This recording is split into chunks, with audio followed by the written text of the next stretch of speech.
Baumgartner, and I'm the UT Residential and Consumer Horticulture Extension Specialist.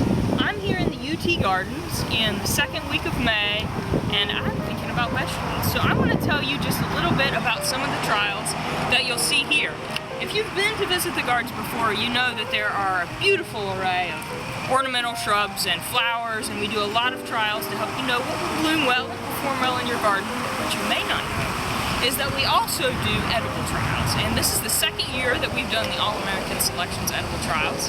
I'm actually the judge for the edible trials, and so I want to share with you a little bit about what's going to be here, what it's going to look like, and how it could be useful to you in your own home garden. So first, a little bit about the All-American Selections trials. They've been going on since 1933.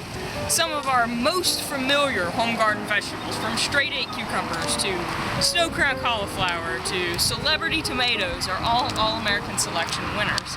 And what that means is that these cultivars have been trialed throughout the nation by judges in a variety of climatic regions, and they've performed well in all of those sites.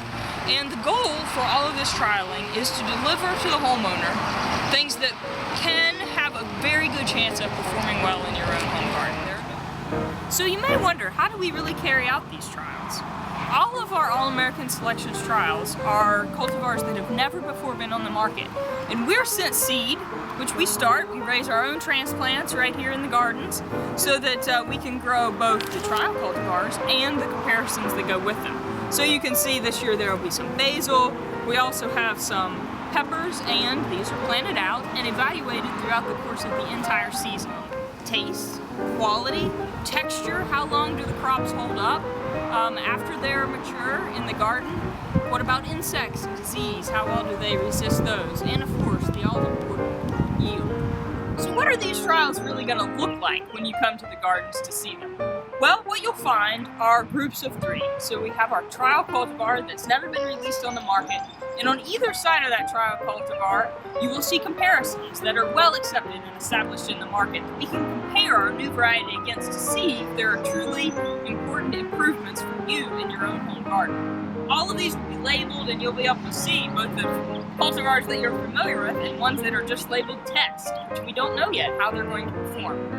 So in our trials this year, we have a lot of sweet peppers, hot peppers. There are also going to be 7 different kinds of trial tomatoes, so that'll be over 20 different kinds of tomatoes being grown in general, everything from red beefsteaks to indigo cherry to yellow small cherries. So we have a great range of tomatoes this year. Also some herbs. You can see some basil behind me. We're going to have certainly the regular Genovese sweet basil, but we've also put in some red, some Thai, a wide variety of basils that you'll find right here in the gardens, along with a few edamame and green beans. So when you come to the gardens to see the trials, what you'll find are materials that you can easily order and install yourself. This is a simple drip line, and it connects to a water hose. No sophisticated timers here. We just hook up our water hose and irrigate. It saves us a lot of time and allows us to deliver both water and nutrients in the heat of the summer. Right now you see bare ground, but later on you will see a newspaper covered with a straw mulch, also just like what you could install in your own home garden. And right now you see all tomatoes just standing up on their own, but soon they will be staked and trellis, also in a manner that hopefully could be used in your own home garden. So we really hope that you'll come and enjoy. You check out some of these vegetables and herbs that we're growing this year, but as a quick reminder, we are taking data on all of the yield of these crops, so look, but don't nibble.